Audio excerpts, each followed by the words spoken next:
Shalom, salam sejahtera bagi kita semua. Saat ini mari kita bersama-sama merenungkan firman Tuhan yang terdapat dalam 1 Tesalonika 1 ayat 1 sampai dengan ayat 10. Bunyinya sebagai berikut. Salam dari Paulus, Silwanus dan Timotius kepada jemaat orang-orang Tesalonika yang di dalam Allah Bapa dan di dalam Tuhan Yesus Kristus. Kasih karunia dan damai sejahtera menyertai kamu.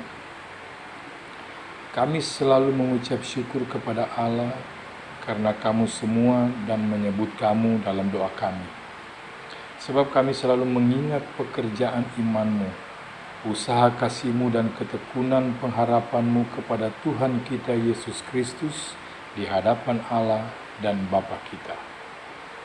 Dan kami tahu, hai saudara-saudara yang dikasihi Allah, bahwa Ia telah memilih kamu. Sebab Injil yang kami beritakan bukan disampaikan kepada kamu dengan kata-kata saja, tetapi juga dengan kekuatan oleh Roh Kudus dan dengan suatu kepastian yang kokoh. Memang kamu tahu bagaimana kami bekerja di antara kamu oleh karena kamu. Dan kamu telah menjadi penurut kami dan penurut Tuhan. Dalam penindasan yang berat, kamu telah menerima firman itu dengan sukacita yang dikerjakan oleh Roh Kudus. Sehingga kamu telah menjadi teladan untuk semua orang yang percaya di wilayah Makedonia dan Akaya. Karena dari antara kamu firman Tuhan bergema bukan hanya di Makedonia dan Akaya saja, tetapi di semua tempat telah tersiar kabar tentang imanmu kepada Allah, sehingga kami tidak usah mengatakan apa-apa tentang hal itu.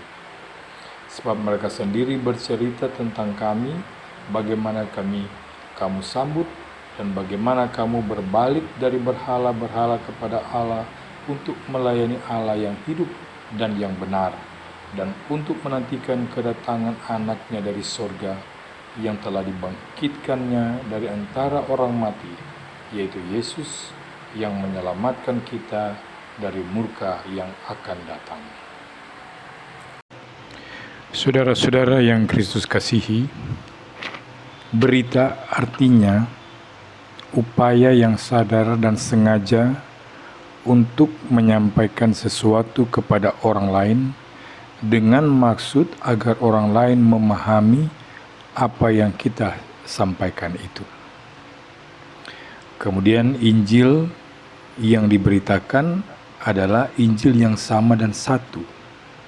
Injil yang tidak pernah berubah, yaitu kabar baik tentang keselamatan yang telah dikerjakan oleh Allah di dalam Yesus Kristus dan yang ditawarkan oleh Allah kepada seluruh umat manusia. Injil seutuhnya tentang Kristus yang utuh bagi keselamat manusia yang seutuhnya pula. Disinilah perbedaan yang amat pokok antara si pemberita Injil dan salesmanship. Kalau dalam salesmanship, yang paling penting adalah target. Berapa barang yang mesti laku dijual. Yang penting produknya laris dan laku. Untuk itu kalau perlu, data yang selengkap-lengkapnya tentang produk itu sengaja disembunyikan. Yang diiklankan hanyalah yang bagus-bagus, yang akan menarik selera konsumen. Bahkan seorang salesman itu dianggap hebat dan berhasil kalau ia berhasil menjual sebuah produk sebanyak-banyaknya, walaupun produk itu sendiri banyak cacatnya, ataupun sebenarnya ia sendiri tidak pernah mempergunakan produk itu di rumahnya. Salesman mengiklankan misalnya kalau mandi mesti pakai sabun A, cuci rambut pakai sampo B, minum kopi lebih enak kopi C. Padahal di rumah belum tentu ia menggunakan semuanya itu. Di dalam salesmanship ada unsur manipulatif, membuat orang percaya kepada kebohongan salesman. Ini tidak berarti bahwa di dalam pemberitaan Injil kita tidak boleh memanfaatkan unsur-unsur yang ada dalam dunia salesman. Boleh. Misalnya kalau kita memberitakan Injil dengan tidak menarik, ya orang tidak akan tertarik. Kalau kita memberitakan Injil yang tidak mengena dengan apa yang dibutuhkan orang dan tidak menjawab permasalahan orang, ya mana ada orang yang mau memperhatikannya. Betul, tetapi ada perbedaan yang sangat pokok di sini.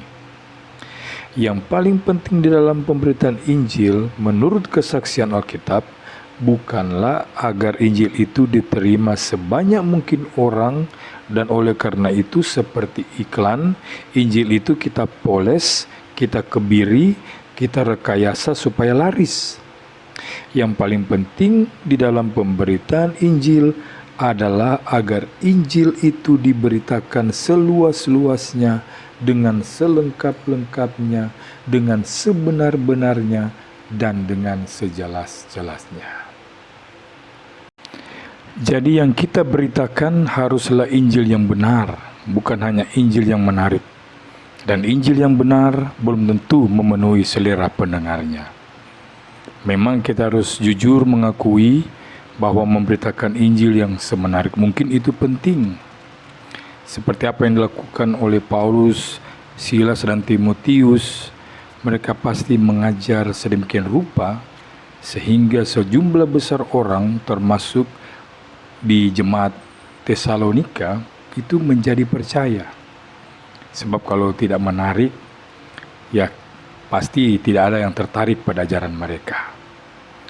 Tapi perlu kita ingat, jangan hanya karena ingin menarik, kita lalu hanya memberitakan Injil dengan harga diskon, yaitu memberitakan kesuksesan, keberhasilan, kesembuhan dari sakit bersama Yesus, tetapi menyembunyikan bahwa mengikut Yesus juga kita akan mengalami tantangan, penderitaan, bahkan harus memikul salib bersama Yesus. Injil yang ditawarkan dengan harga murah hanya akan menghasilkan orang-orang Kristen murahan pula. Orang-orang Kristen yang manja, yang tidak tahan uji. Padahal pada situasi sekarang ini, yang dibutuhkan bukanlah hanya orang-orang Kristen yang semakin banyak, tetapi terutama orang-orang Kristen yang semakin baik. Orang-orang Kristen yang gigih dan ulet.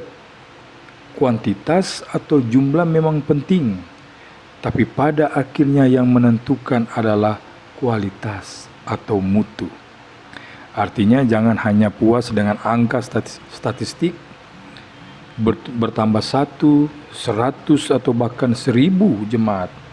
Statistik yang hebat, tapi kalau kualitasnya rendah, itu sama dengan ilustrasi Yesus tentang orang yang membangun rumah di atas pasir.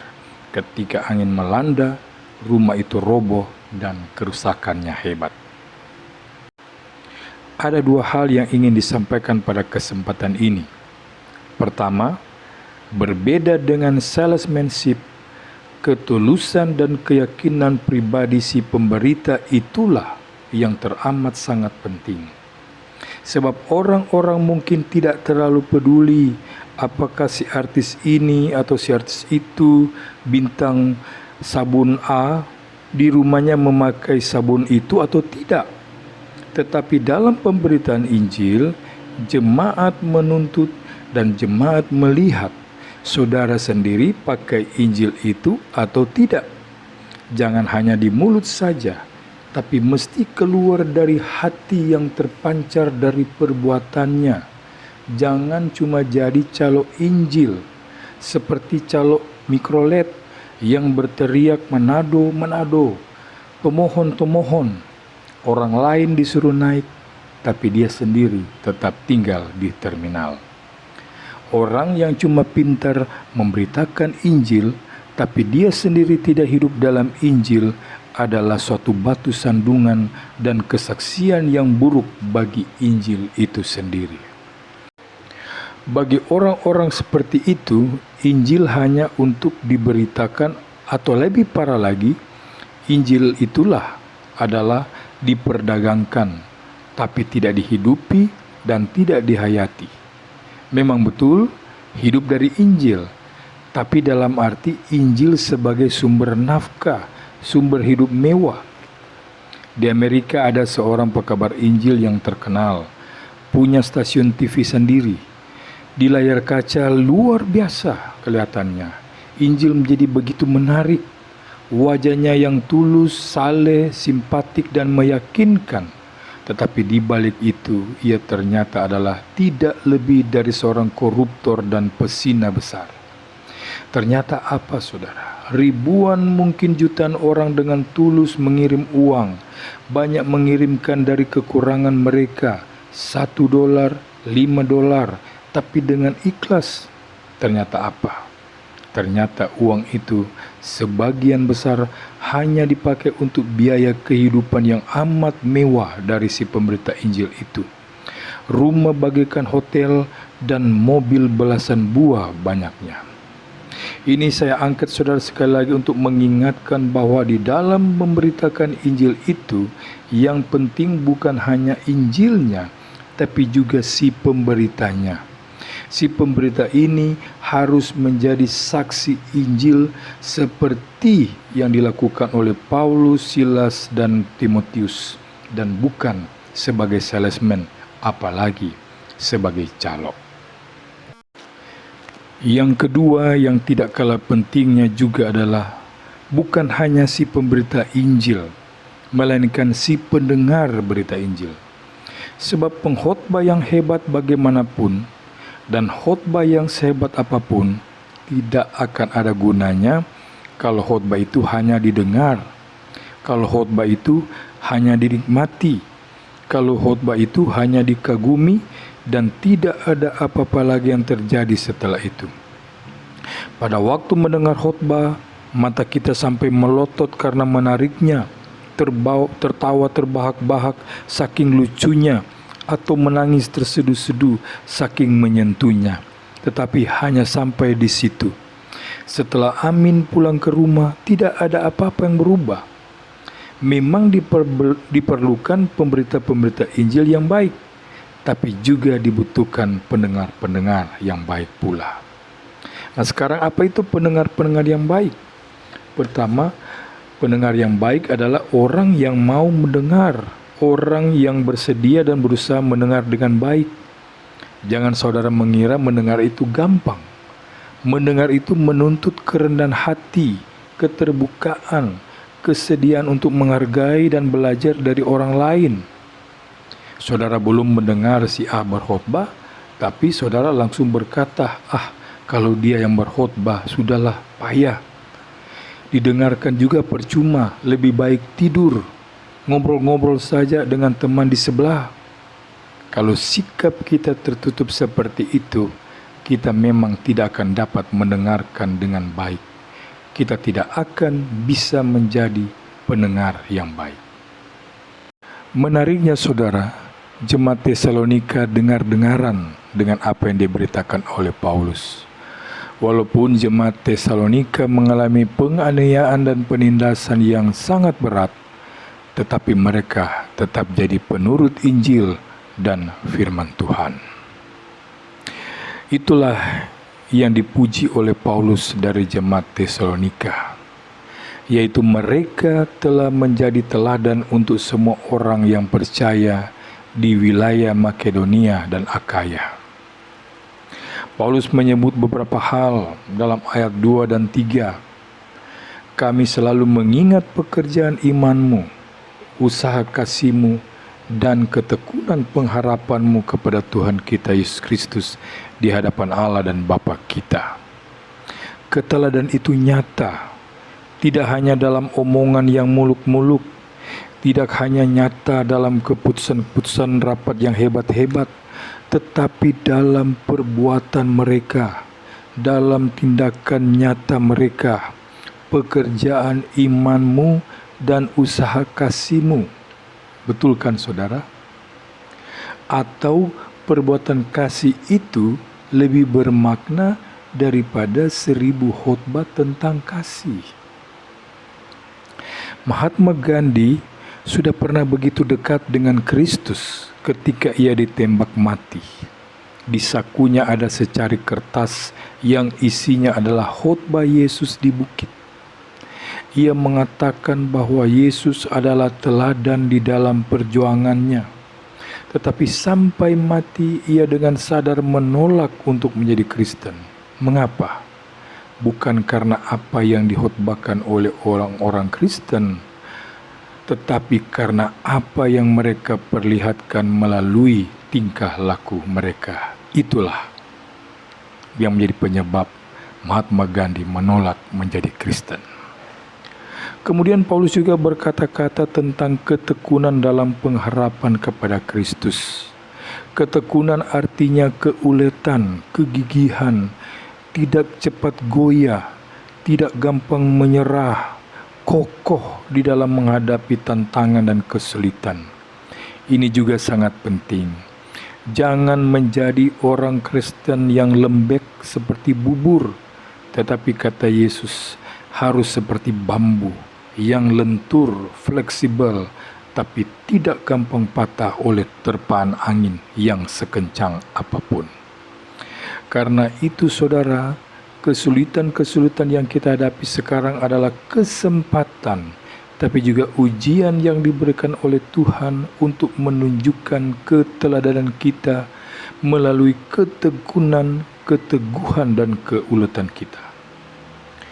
Ayat 6 mengatakan, dalam penindasan yang berat, kamu telah menerima firman itu dengan sukacita yang dikerjakan oleh Roh Kudus. Kalau dikutip dari 2 Korintus pasal 4 ayat 8 dan 9, maka ketekunan dan keuletan itu adalah dalam segala hal kami ditindas namun tidak terjepit. Kami habis akal namun tidak putus asa. Kami dianiaya namun tidak ditinggalkan sendirian. Kami dihempaskan namun tidak binasa. Selain itu, jemaat Tesalonika menyaksikan bahwa mereka dahulu sebagai penyembah berhala. Tetapi ketika berita Injil mereka dengar, ternyata berita Injil itu memberikan kepastian iman mereka untuk melayani Allah yang hidup dan yang benar. Allah yang hidup dan benar hanya ada dalam Yesus Kristus yang telah bangkit dari antara orang mati, sehingga mereka tidak lagi menerima murka Allah, melainkan mereka menerima kepastian iman keselamatan dalam Yesus Kristus. Tuhan Yesus memberkati kita semua. Amin.